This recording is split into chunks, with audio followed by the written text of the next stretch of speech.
नमस्कार दोस्तों, मैं आनंद सर स्वागत करता हूं आपका मैथमेटिका के YouTube चैनल पर। हमने पिछले क्लासेस में सेकेंड ईयर से संबंधित चैप्टर सारणिक यानी कि डिटरमिनेंट पर चर्चा की। काफी चर्चाएं हुई हम लोग की, जिसे अंग्रेजी में हम लोग क्या कहते हैं, डिटरमिनेंट यानी कि सारणिक। हमने दो एक्सरसाइज भी पढ़ ली है, 4.1 और 4.3। ठीक है, 4.2 और विविध हम लास्ट में पढ़ेंगे क्योंकि उनमें थोड़ा सा अप्रोच अलग है। उसमें इसकी प्रॉपर्टी पर है, डिटरमिनेंट की प्रॉपर्टी पर ही क्वेश्चन है। ठीक है, यहाँ पर डिटरमिनेंट की प्रॉपर्टी पर ही क्वेश्चंस हैं उस एक्सरसाइजेज में, दोनों में। तो लास्ट में हम सबसे रखेंगे। अब हमने पिछले क्लास में क्या किया, सारणिक निकालना सीख लिया था। सारणिक क्या था, पहले इसको थोड़ा सा याद कर लें। हम किसी भी चीज में समान पंक्ति और समान स्तंभ रख लें तो हमारा सारणिक है। जैसे ए बी सी और डी, और इसी प्रकार हमारे पास था A B C D E F और जी एच आई।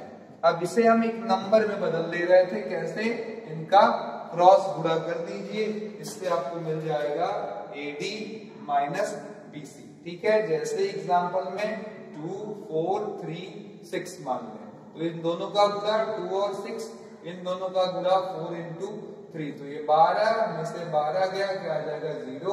ये इसकी सारणिक है यानी कि डिटरमिनेंट है। ठीक है, और जब 3 into 3 का मुद्दा आया तो हमने एक लाइन का पूरा एक्सपेंशन यानी कि प्रसार लिखा। क्या बताया था आपको, ABC लिखोगे पहले, और ABC लिखने के बाद यहाँ प्लस माइनस प्लस, और हम इस लाइन पर ऐसे हाथ रख लेंगे, पहला ढकेंगे इस तरीके से, पहला, फिर दूसरा, फिर तीसरा। जब हम पहला देखेंगे तो क्या आएगा, EFHI, जिसे हम लोग लिख रहे थे EFHI। फिर आगे देखिएगा, इसको ढकने के बाद अगला ढक रहे थे तो क्या आ रहा था, DFGI, यानी कि यहाँ पर आता है DFGI। और जब बारी तीसरे की आई तो 1 2 3, यहाँ पहुंचे क्या आया, AEGH, तो यहाँ पर हो गया AEGH। अब इसके बाद आप इसका क्रॉस गुणा कर यहाँ भी उसी प्रकार से वैल्यू निकाल सकते हैं। ये चीज आपने पिछले क्लास में पढ़ ली थी। ठीक है, अब आज की हेडिंग हमारी जो है वो स्पेशली फोकस करती है एक्सरसाइज। देखिएगा मित्रों, यहाँ लिंक टू लिंक होता है चैप्टर्स का। अगर आप पिछला नहीं पढ़कर सीधे कूद कर हनुमान जी की तरह कहीं बीच में एक्सरसाइज पढ़ेंगे तो उससे समझ में नहीं आएगा। इसलिए ध्यान से देखिएगा, 4.4 अगर लगा हुआ है कहीं एक्सरसाइज तो पहले 4.1 4.3 और 2 पढ़कर ही आए तो ज्यादा मजा आता है। अब हम लोग अपनी हेडिंग में पढ़ेंगे सबसे पहले उपसारणिक। ठीक है, उपसारणिक का मतलब होता है माइनर। कोई बड़ा चीज नहीं, कप्तान से छोटा कौन होता, उपकप्तान, उसके अधिकार थोड़े कम होते हैं। तो सारणिक से थोड़ा छोटा कौन होता है, तो जवाब है सर उपसारणिक। सारणिक से थोड़ा सा छोटा कौन होता है, उपसारणिक। ठीक है, फिर से ध्यान दीजिएगा, सारणिक से थोड़ा सा छोटा कौन होता है, हमारा उपसारणिक। ठीक है, तो हम अगर उपसारणिक निकालने हो हमको तो सारणिक में से ही निकाला जाएगा छोटा पार्ट। जैसे हमारे पास 2 5 1 3 है। ठीक है, तो हमने क्या यहाँ से क्या क्या निकाल सकते हैं, क्या एक तो खाली 2 ले लें सर।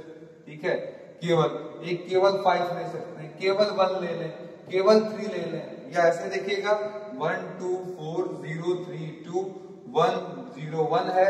अब हमने कहा सर जी हम चाहे ये 4 ले लें तो 1 2 0 3, या फिर हम ये 4 ले लें तो जवाब है सर 2 4 3 2 ऐसे, या फिर हमारा मन किया हम हाई 4 ले लें तो 3 2 0 1, ऐसे 50 ऑप्शन बन जाएंगे, आप समझ रहे होंगे। ठीक है, ये सब इसके क्या कहलाते हैं, सारणिक से निकले हुए छोटे सारणिक, जिन्हें हम लोग कौन सा नाम देते हैं, उपसारणिक का नाम देते हैं। तो उम्मीद करते हैं बात समझ में आ गई। अब सवाल ये उठता है, सारणिक का अंग्रेजी नाम क्या है, माइनर, तो इसीलिए हम जनरली इनको किससे दर्शाते हैं, M से। अब ये आगे बढ़ने से पहले कहानी हमारी ट्विस्ट ले। आप लोगों ने पीछे पढ़ा था, हम इसका पोजीशन दर्शाते हैं A11 से, A12 से, नीचे वाले को A21 और A22 से। जिसने ना समझा हो वो एक्सरसाइज 3.1 देखे, इतना पीछे जाए, और वहां पर है आलू प्रस्तावना। ठीक है, वहां पर ये पॉइंट समझाया गया है कि कैसे इसके नाम और ये सब है। फिलहाल इसमें कोई बड़ी बात नहीं है, आइए देखते हैं। अब अगर हमको चाहिए, ठीक है, उपसारिक। तो उपसारिक पाने का एक ही तरीका होता है, जिस सदस्य के लिए आप करस्पॉन्डिंगली उपसारिक निकालना चाहते हो उसके सामने की पंक्ति और स्तंभ ढक दो। जैसे इस सवाल में आपसे किसी ने पूछा A11 का उपसारिक, तो आप क्या करना, A11 के पास जाना, उसके सामने की पंक्ति स्तंभ ढक लेना, मतलब सामने की सीधी रेखा और लंब रेखा ऐसे लगा लेना उसके ऊपर हाथ, जो बचेगा वही आपको उपसारिक। ये है मेरा A11, इस पर मैंने क्या किया, घेरा, इसके सामने की पंक्ति ढकी ऐसे सीधी और खड़ी। अब कौन दिख रहा है हमको, A22, यही इसका उपसारिक हो गया। ठीक है, इसी प्रकार अगर हमने पूछा A12 का उपसारिक, तो यहाँ पर ध्यान दीजिएगा, A12 के लिए क्या करेंगे, इसके सामने की पंक्ति, किसके सामने की, A12 के सामने की सीधी लाइन, A12 के सामने की खड़ी लाइन ढक लेंगे, क्या बच जाएगा हमारे पास, A21। ठीक है, अब इतना लंबा लिखने से अच्छा है हम लिखकर यहाँ 11 लगा दो, ये लिखने से अच्छा है हम 12 लगा दो। इसी प्रकार अगली चीज है, नीचे वाले का मैंने पूछा A21 का उपसारिक, तो वहां पर आप M21 केवल लिखकर काम चला लोगे, सामने की पंक्ति देखो, इसी के सामने की पंक्ति, इसी के सामने की खड़ी लाइन रख लिया, क्या नजर आ रहा है, A12 केवल, यहाँ उठाकर आप क्या रख देंगे, A12। अब इसी तरीके से लास्ट में M22, अब ये समझ ही गए होंगे आप, A22 का उपसारिक क्या हो जाएगा हमारा, A22 के सामने की पंक्ति और स्तंभ ऐसे ढक लिया। अब हमारे पास क्या नजर आ रहा है, A1। अब यहीं पर देखिएगा, मैं तुरंत एक और टॉपिक क्लियर करूंगा, वो हमारा सहगुणनखंड। क्या है, सहगुणनखंड। ठीक है, कोफैक्टर, अंग्रेजी में हम क्या बोलते हैं इसको, कोफैक्टर। ठीक है, क्लियर हो रहा है। तो कोफैक्टर कोई बड़ी चीज नहीं है, बहुत ही आसान सी चीज है, आपको केवल एक लाइन आगे बढ़ जाना है। कोफैक्टर में ये जो आप A11 लिखते थे, सॉरी M11 लिखते थे, वहां हम A11, इसमें क्या लिख लेंगे, इसको A12, इसको लिख लेंगे A21, A22 और क्या किया जाएगा मित्रों, इससे पढ़ा जाएगा A11 का सहगुणनखंड। क्या पढ़ा जाएगा, A11 का सहगुणनखंड। ठीक है, फिर इसी तरीके से A12 का सहगुणनखंड। ठीक है, A21 का सहगुणनखंड, इसे पढ़ा जाएगा A22 का सहगुणनखंड। कोई बड़ा कार्यक्रम नहीं, जो पीछे पाए थे वही चीजें लिखते चले जाइए, आपको क्लियर हो जाएगा। अब इसमें केवल क्या करना है, यहाँ जो भी अंक आपका दिया हुआ है उसी को -1 के ऊपर पावर लगाकर जोड़ते हुए लिख लीजिए। जैसे एक है, -1 के पावर 1 + 1, यहाँ -1 के पावर 1 + 2, यहाँ -1 के पावर 2 + 1, यहाँ -1 के पावर 2 + 2। इसी चीजों को हम लोग क्या कहते हैं, सहगुणनखंड। उम्मीद करते हैं ये बात आपको बहुत अच्छे से समझ में आ रही होगी। तो चलिए जरा एक लगा कर देख लें। एक्सरसाइज 4.4 से हम पहला सवाल लगा रहे हैं, ताकि आप पहले कॉन्सेप्ट समझ जाइए। क्या लिखा हुआ है, 2 - 4, 2 - 4, 0 and 3। अब यहाँ 2 का सहगुणनखंड, -4 का, यहाँ 0 का, यहाँ 3 का, ऐसे बोलने से अच्छा है यही बोला करें। क्यों, क्योंकि अगर मान लो ऐसे सवाल आ जाए तो बताइए आप किस 2 की बात, मैंने बोला 2 का सहगुणनखंड, तो पता नहीं इसकी या इसकी किसकी बात कर रहे हैं, तो इसलिए आदत अच्छी बना लें। अब इनको पोजीशन के नाम से जाने, हम इसको M11, इसको M12, इसको M21, इसको M22 के नाम से जानेंगे। तो बोलिएगा जरा, हल कितना आसान है, M11, M12, M21, M22, आराम से बताइए, बोलिए जरा। पहले 2 के सामने के पंक्ति स्तंभ ढका, क्या दिख रहा है आपको, 3 हो गया। -4 के सामने की पंक्ति स्तंभ ढक लिया, क्या दिख रहा है, 0। 0 के सामने का पंक्ति स्तंभ ढक लिया, क्या दिख रहा है, -4। 3 के सामने का पंक्ति स्तंभ ढक लिया, यानी कि रो और कॉलम क्या मिल गया हमको, 2। हो गया क्लियर, कोई डाउट। चलिए आगे बढ़ते हैं और फिर यहीं पर हम A11 निकाल लेते हैं, A12 निकाल लेते हैं, A21 निकाल लेते हैं और A22 निकाल लेते हैं। चलिए तीनों निकालना शुरू करते हैं। क्या सिखाया गया हमको, तो जवाब है कि सर यहाँ पर आप लगा दीजिए -1 के पावर 1 + 1, -1 के पावर 1 + 2, यही जो अंक नीचे हैं वहीं पर ये हमारा माइनर हो गया यानी कि उपसाड़ी, ये हो गया हमारा सहगुणनखंड। -1 के पावर 2 + 1, -1 के पावर 2 + 2, इसके आगे यही अंक यानी कि 3, 0, -4 और 2। अब इतने समझदार तो हैं आप, -1 के ऊपर अगर सम संख्या आती है तो प्लस बनेगा, और अगर -1 के ऊपर विषम संख्या आती है तो माइनस बनेगा। फिर यहाँ देखिए विषम आ रहा माइनस बनेगा, यहाँ सम आ रहा क्या बनेगा, प्लस बनेगा, आगे 2 आ जाएगा, तो 3 -0 यानी कि -0 का मतलब सिंपली 0 + 4 और ये क्या हो जाएगा आपका 2। ये हो गया हिसाब किताब। उम्मीद करते हैं अच्छे से समझ में आ गया होगा, कहीं कोई शक या संदेह नाम की चीज नहीं होगी। ठीक है, अब इसी आधार पर चलिए जरा एक बार 3×3 का सिस्टम भी समझ लें, ऐसे ही लगाकर, तो इससे मजा आ जाएगा लगाने में, समझने में एकदम क्लियर हो जाएगा। ठीक है, चलिए एक 3×3 की लाइनिंग हम लोग लिख लेते हैं पहले और फिर समझते हैं। ठीक है, चलिए A11, A12, A13, A21, A22, A23, A31, A32 और A33।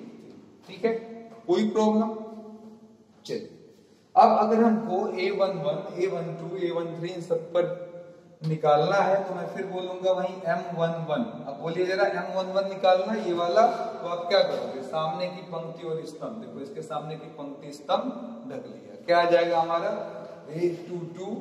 देखिएगा इसको ढकने के बाद क्या दिख रहा है, ये दिख रहा है चारों, तो बोलिए A22, A23, A32 और A33। ठीक है, इसको ढका और इसको लिखने का फिर तरीका आप जानते हैं, क्रॉस मल्टीप्लाई कर लीजिए। ठीक है, और क्रॉस मल्टीप्लाई के बाद बीच में क्या लगा दीजिए, माइनस। अब यहीं पर मैंने इसका, ठीक है, क्या पूछ लिया, तो उपसाड़िक हो गया, हमसे क्या होता है उपसाड़िक।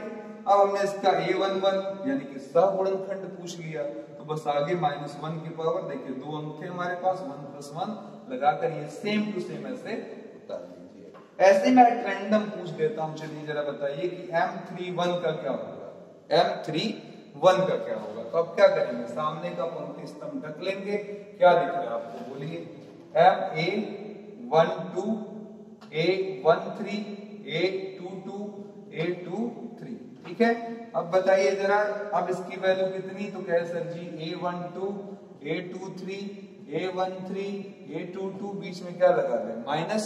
अब सवाल उठता है कि सर यहाँ पर हम अगर पूछे A लगाकर 31 तो क्या आ जाएगा, -1 के पावर 3 + 1, आगे यही सेम चीज उठाकर लिख लीजिए। तो इस तरीके से आप किसी भी लाइन का, किसी भी टर्म्स का, किसी भी पद का आराम से माइनर और कोफैक्टर यानी कि उपसाड़िक और सहगुणनखंड निकाल सकते हैं। तो चलिए एक 3×3 का लगा लें, फिर उसके बाद अंतिम चर्चा इसमें जो है वो समझा दें, आप आराम से सारा ये टॉपिक समझ जाएंगे। तो एक इजी टॉपिक, ठीक है।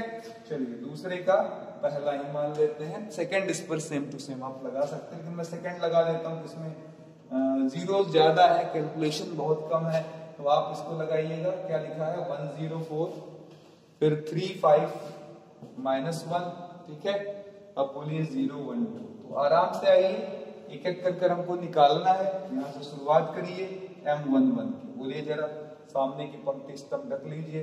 5 -1 1 और 2, क्रॉस गुणा 5 दूना 10, क्रॉस गुणा -1, बीच में -1 लगाने के नाते क्या बन जाएगा 11। अब यहीं पर अगर आप A11 निकालना चाहते हैं, -1 के पावर 1 + 1, पड़ोस में 11, जो कि केवल क्या बन जाएगा 11। अब बताइए M12 जीरो वाले की बारी, सामने की पंक्ति स्तंभ ढका, 3 -1 0 2, तो 3 -1 0 और 2, क्रॉस मल्टीप्लाई के बाद 3 दूना 6, 0 का -1 से गुणा 0, 6 आ गया।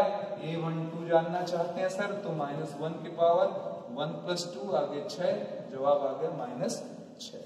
फिर आगे चलते हैं M13 यानी कि ये वाला टर्म, बोलिए जरा, सामने का पंक्ति स्तंभ ढक लिया, क्या आ जाएगा 3 5 0 और 1, क्रॉस गुणा, ये 3 आएगा, ये क्या आ जाएगा 0, यहाँ पर क्या मिल गया 3 A13। अब पूछे तो -1 के पावर 1 + 3, बगल में क्या लग जाएगा 3, तो आंसर केवल आ गया 3, ठीक है, क्योंकि -1 के पावर 4, माइनस का 4 बार गुणा प्लस हो जाएगा।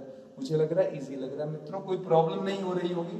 M21 इस वाले की 3 की बात करें, देखिए सामने का पंक्ति 3 का स्तंभ का ढक लिया 0 4 1 2 0 4 1 2 हमको दिख रहा है, आराम से लिख लिया।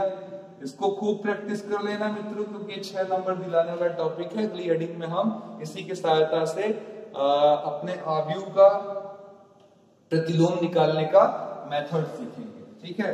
तो ध्यान से देख लीजिएगा, -4 आ गया, फिर आगे बढ़े a21 तो -1 के पावर 2 + 1 बगल में -4 माइनस माइनस प्लस हो जाएगा 4। फिर बोलिए जरा M22 समझ में आ गया। 5 के लिए निकालना चलेंगे तो बोलिए इस 5 के सामने की पंक्ति स्तंभ ढक लिया। अब बोलिए क्या हो जाएगा आपका 1402, तो 1402 बराबर क्या हो जाएगा हमारा ये 2, ये क्या आ जाएगा 0। फिर बताइए जरा क्या लगा देंगे, कहेंगे सर जी M22 के बाद A22, तो जवाब हुआ सर -1 के पावर 2 + 2 बगल में 2, तो आंसर क्या आ गया हमारा 2। लास्ट वाला M23 इस लाइन का, ये देखिए सामने की पंक्ति स्तंभ ढक लिया 1001, तो 1 0 और फिर नीचे क्या है 0 1, क्रॉस गुणा हुआ 1, ये क्या आ जाएगा 0 और फिर आप इसको 1 पा गए हैं, तो A23 बराबर -1 के पावर 2 + 3, यहाँ 1 लगाया, आंसर आ गया -1। ठीक है, क्लियर हो गया मित्रों। अब आगे चलते हैं, जरा लास्ट लाइन में आ जाते हैं M31। ये लास्ट लाइन के लिए हमने इसको ढक लिया। बोलिए सामने का रो और कॉलम 0 4 0 4 5 -1, तो -1 का 0 से गुणा क्या हो जाएगा 0 और 5 का 20, आंसर -20। यहीं पर हमने कहा सर M31 के बजाय क्या हमने निकाल लिया A31, तो -1 के पावर 3 + 1 बगल में -20, रिजल्ट आ गया -20। फिर M32 बोलिए जरा क्या आ जाएगा, कहेंगे सर एक के सामने की पंक्ति और स्तंभ ढक लें, क्या आ जाएगा हमारा 1 4 3 -1 चलेगा। अब बोले जरा कितना -1 और 4 3 12 -13, और अगर हमने A32 पूछ लिया तो -1 के पावर 3 + 2, पड़ोस में -13, रिजल्ट आ गया 13। लास्ट में M33 की तैयारी, बोलिए जरा ये लास्ट वाला अंक हमने ढक लिया 1035 1035, 5 आया 0 आया, रिजल्ट 5। और अगर हम A33 बोल दें तो यहाँ पर हमारा क्या आ जाएगा -1 के पावर 3 + 3 बगल में 5, आंसर क्या आ गया 5। तो उम्मीद करते हैं आपको उपसारिक और सहगुणनखंड निकालना समझ में आ गया होगा। ठीक है, ये तरीका हो गया। अब चलिए जरा अगली बात थोड़ी सी समझ लेते हैं। ठीक है,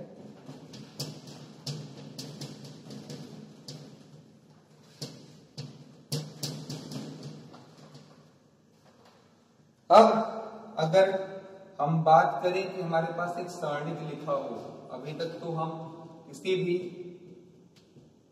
सारणिक का मान निकालने के लिए ऊपर वाली एक लाइन का प्रसार ले लेते थे। अगर हम आपसे पूछते कि इसकी वैल्यू बताओ, तो आप ऊपर वाली एक लाइन का प्रसार लिखना सीख गए थे। पर वो सूत्र कैसे आया, कहां से आया, इसको जानने के लिए हम इस टॉपिक में बात करेंगे। इसका अगर आपको सारणिक निकालना है तो सारणिक, यहाँ पर ध्यान से देखिए, किसी भी एक पंक्ति या स्लैश लगा दिया, स्तंभ मतलब चाहे खड़ी पंक्ति चाहे सीधी, चाहे ऐसी वाली चाहे ऐसी वाली, पूरी एक पंक्ति के प्रसार से मिल जाएगी, मतलब कोई भी एक प्रसार लीजिए लाइन का, उससे मिल जाएगा। अब सवाल ये उठता सर जी इसका मतलब थोड़ा समझ में नहीं आया, तो मान लीजिए मैं इस लाइन के जरिए सारणिक निकालना चाह रहा हूं, तो इसे कैसे लिखा जाएगा, उसकी वैल्यू कहेंगे सर जी A11, ठीक है, और उसके आगे A11 कैपिटल A11 यानी कि पहला सदस्य, उसके बगल में उसका सहगुणनखंड, फिर A12 उसके बगल में उसका सहगुणनखंड, फिर A13 उसके बगल में उसका सहगुणनखंड। ऐसे लिख देने से आपको इस लाइन के जरिए सारणिक प्राप्त हो जाएगा। अगर किसी ने कहा सर मुझे मजा नहीं आया, ये आपका R1 यानी कि पहली पंक्ति से, ठीक है। अगर किसी ने कहा सर मेरा मन कर रहा है ऐसे, तो बिल्कुल निकाले। अब वो क्या लिखेगा जरा बताइए, A11 और यहाँ लगा देगा A11, फिर नीचे वाले में क्या लिखेगा, स्मॉल a21, इसके बगल में A21, और लास्ट वाले में A31 और उसके बगल में कैपिटल A31, ये हो गया C1 से, यानी कि पहले स्तंभ से। ये है पहली पंक्ति से और ये है पहले स्तंभ से। ऐसे ही याद लगाकर जितना मन करे, यहाँ से मन करे, मन करे यहाँ से, मन करे यहाँ से, मन करे यहाँ से, कहीं से भी आप प्रसार ले लें, आपको आंसर मिल जाएगा। सेम क्वेश्चन नंबर 5 है, ट्राई करिए, मजा आएगा, ऑप्शन आपको मिल जाएगा, लिखा हुआ है, इसको पहले ट्राई करिएगा, ठीक है। चलिए क्वेश्चन नंबर हम 3 में आते हैं। हमसे सवाल दिया हुआ है कि 538 और फिर क्या है 201, ठीक है। फिर नीचे क्या लगा रखा है 1 2 3, ठीक है। कहता है कि दूसरी पंक्ति से, दूसरी पंक्ति में तो समझ रहे हैं ना, इस लाइन से इसका मान निकाल कर दिखाइए, ठीक है। R2 से इसने पूछा है किताब में, मैं कहीं और से भी पूछ लूंगा इसका मान क्या होगा, ठीक है। तो चलिए R2 में क्या दिख रहा है 201। अब इसका 2 का हमारा माइनर कितना होगा, तो ऐसे हाथ रखिए और बताइए कितना 3823, तो यहाँ लिख दिया 3823, ठीक है। इसका पोजीशन याद है ना, इसे क्या बोलते हैं A21 A22, इसे क्या बोलते हैं हम लोग अपनी भाषा में A23। तो बोले 0 के सामने की पंक्ति स्तंभ का क्या लिखा 5813, 5813। फिर 1 के सामने का पंक्ति स्तंभ का 5312, ध्यान दीजिएगा। फिर यहाँ पर हम लोग बताइएगा, ये तो केवल माइनर हुआ ना, हमने क्या कहा यहाँ पर आपको क्या लेना है कोफैक्टर, मतलब सहगुणनखंड। तो -1 के पावर बोलिए 2 + 1, यहाँ -1 के पावर 2 + 2, यहाँ -1 के पावर 2 + 3, बीच में क्या लगाते जाइए सबके प्लस। अब ये तरीका है आपका, आंसर दे दीजिए। अब इसके आगे -1 के पावर 3 माइनस ये 2, 3 त्रिक का 9, 8 दूना 16। फिर देखिए 0 से गुणा होकर तो सब खत्म ही होने वाला है। -1 के ऊपर 5 माइनस हो जाएगा, 5 दूना 10, 3 एक्का में 3 हो जाएगा। तो बोलिए जरा 9 में से 16 गया -7, -7 का 2 से गुणा 7 दूना 14, 10 में से 3 गया 7, आगे -14 में से 7 गया, आंसर क्या आ गया 7। अब अगर कोई दोस्त मेरा कहना चाहता सर मेरा मन कर रहा है ऐसे निकाले, जरा हम देख लें, तो इससे हम क्या बोलेंगे। देखिए ऐसे लाइन को पीछे अगर आपने पढ़ा है तो ठीक है, नहीं पढ़ा है तो समझ लें।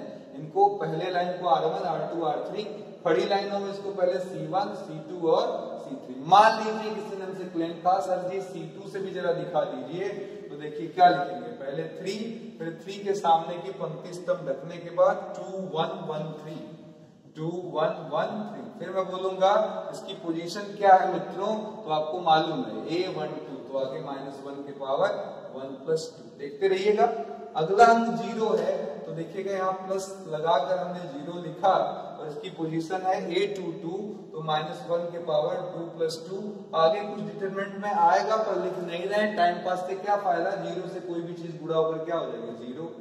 लास्ट वाले पर आ जाते हैं, ये हमारा कौन सा पोजीशन है A32, तो A32 यहाँ 2 लगाने के बाद, साड़ित बनाने के बाद, इसको ढक लेने के बाद 5 8 2 1, 5 8 2 1 और आगे -1 के पावर बोलिए कितना है 32, तो यहाँ पर पावर में 3 + 2। चलिए सिंप्लीफाई करें, -1 के पावर 3 माइनस, ठीक है, देखते रहिएगा। 3 आया, 3 दूना 6, 6 में से 1 घटाना है, आगे 0, फिर लास्ट वाला हमारा कितना आ जाएगा यहाँ -2, यहाँ 5 का 1 से गुणा 5, 8 दूना 16, ये आया 6 में से 1 गया 5, 5 3 15, -15, ये 0 ही है, 5 में से 16 गया, 5 में से कितना गया 16, यानी कि आ गया -11, ठीक है, 11 दूना 22, 22 में से 15 गया, क्या आ जाएगा 7। देख लीजिएगा दोनों आंसर हमको क्या मिल रहा है 7। तो जो नियम कहता है कि आप किसी भी एक पंक्ति या स्तंभ से प्रसार लेंगे तो मान पर उससे प्रभाव नहीं पड़ेगा, कहीं से भी लिया जा सकता है। तो अगर कोई हमसे पूछे सर जी अगर प्रसार लेना हो तो हम कहेंगे अगर यहां से लें, हमें चॉइस दे दे, यहां से लें तो 5 3 8 सबके लिए कैलकुलेशन करना, पर यहां से कर लें या यहां से, तो बीच में एक 0 पड़ेगा, जिसके नाते हमारा एक कैलकुलेशन तो कम से कम हो जाएगा। और मजेदार बात, कहीं से भी आप लगाइए आंसर सेम, तो हमेशा प्रसार वहां से लेना चाहिए जहां हमारा 0 उपस्थित हो। सेम इसी पैटर्न पर क्वेश्चन नंबर 4 आप ट्राई कर सकते हैं और अगले क्लास में अपने अनुभव के बारे में बता सकते हैं। तो उम्मीद करते हैं बहुत मजा आया होगा। अगले क्लास में फिर मुलाकात आपसे होगी जल्दी ही नेक्स्ट वीडियो के साथ। खूब अच्छे से प्रैक्टिस कर लीजिएगा, क्योंकि अगले क्लास में हम आपको सहगुणनखंड तक नहीं सिखाएंगे। हमारी अगली हेडिंग होगी सहखंडज यानी कि एडज्वाइंट और प्रतिलोम यानी कि इनवर्स, जिसमें हम इसी कॉन्सेप्ट्स का प्रयोग करेंगे। बहुत लोग स्किप करेंगे, ये 4.4 उनको लगेगा फर्जी एक्सरसाइज है। इसके बिना 4.5 आपकी हिलने वाली नहीं है, जहां से एक लॉन्ग क्वेश्चन हमको जनरली बोर्ड में हर साल पूछा जाता है। तो इसी के साथ मैं आपका दोस्त आनंद सर आनंद के साथ आपसे इजाजत लेता हूं और चाहूंगा कि आप आनंद के साथ ही बने रहें घरों पर। धन्यवाद।